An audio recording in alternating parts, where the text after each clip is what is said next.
Student section A multiple choice question choose the correct answer की बात कर रहे हैं अभी हम। पहला पार्ट है a fractionless heat engine can be 100% efficient only if its exhaust temperature is. पहला ऑप्शन है 0 डिग्री सेल्सियस, सेकंड है यानी बी है equal to its input temperature, C है 0 केल्विन एंड डी है half of its input temperature. तो students यहाँ पर अगर हम मैं एफिशिएंसी का फार्मूला लगा दूं, so efficiency is equal to 1 minus T2 upon T1 होता है।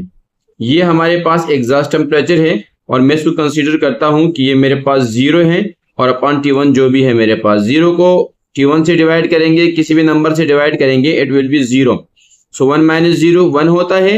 इन टर्म ऑफ फ्रैक्शन ये मैक्सिमम है और अगर इन टर्म ऑफ परसेंटेज आप निकालना चाहते तो मल्टीप्लाई बाय 100 करेंगे तो ये आपके पास 100% एफिशिएंसी आ जाएगी। इसका मतलब ये है कि सी का जो ऑप्शन है 0 kelvin, this is the right option.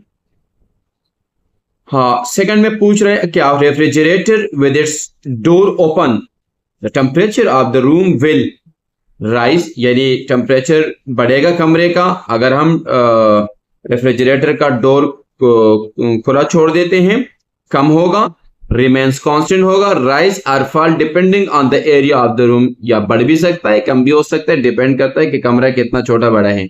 Students इसका आंसर है सी रिमेन्स द सेम। लॉजिक ये है कि जब आप रेफ्रिजरेटर के डोर्स को खुला छोड़ देते हो तो दर हकीकत में रूम उस रेफ्रिजरेटर के सिस्टम का हिस्सा बनते हैं, उसके इंटरनल का हिस्सा बनते हैं।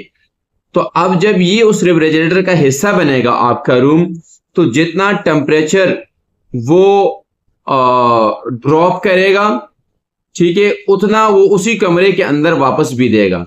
यानी हीट टेकन और हीट गिवन ये दोनों कमरे के अंदर हो रहा है, तो ना कमरा तो गर्म हो रहा होगा और ना ठंडा हो रहा होगा। यानी बैग से वो हीट को निकालेगा और आगे से वो कोल्ड बॉडी से टेम्परेचर को लेगा। तो इसका मतलब ये हुआ कि रिमेन्स द सेम होगा। नंबर 3 में मेरे पास है which device is not use in the diesel engine. तो नंबर ए है मेरे पास outlet valve, number B piston, number C sparking plug, number D injector. तो स्पार्किंग प्लग यानी सी ये नहीं होता है आपके डीजल इंजन में। 3 में सी सही है। स्टूडेंट्स अब हमारे पास नेक्स्ट है और नेक्स्ट हमारे पास है which of the following process is irreversible. Irreversible का मतलब ये है कि कोई प्रोसेस जिस स्टेज से शुरू हुआ उसको वापस हम उस स्टेज पे नहीं ला सकते हैं, यानी जिस प्रोसेस को वापस नहीं लाया जा सकेगा that will be irreversible. So slow compression of N elastic spring, spring को अगर आप कंप्रेस करेंगे आराम से तो वो वापस भी अपने ओरिजिनल पोजीशन पे चला जाएगा। नंबर बी है slow evaporation of a substance, evaporation करोगे कंडेंसेशन भी हो जाएगा, एसिडेटेड सिस्टम में कोई चीज बाहर अंदर जा भी नहीं रही है तो नो इशू। नंबर सी है slow compression of the gas, जब आप गैस को स्लोली कंप्रेस कर रहे हो तो जब वो कंप्रेशन का अमल खत्म हो जाएगा तो गैस वापस अपने ओरिजिनल पोजीशन पे आ जाएगी। नंबर डी है a chemical explosion, chemical explosion जब हो जाएगी तो ये हमारे पास इरिवर्सिबल है, उसको दोबारा हम अपने ओरिजिनल फॉर्म के अंदर नहीं ला सकते हैं। इन एक्सप्लोजन हो गई तो एनर्जी चली उसमें कुछ गैसेस का अखराज हो गया और उसको वापस उस फॉर्म के अंदर नहीं लाया जा सकता है। नंबर 5 है according to second law of thermodynamics 100% conversion of heat into mechanical work is not possible. ये ला ये कहता है कि ये मुमकिन नहीं है कि 100% एफिशिएंट कोई इंजन हो।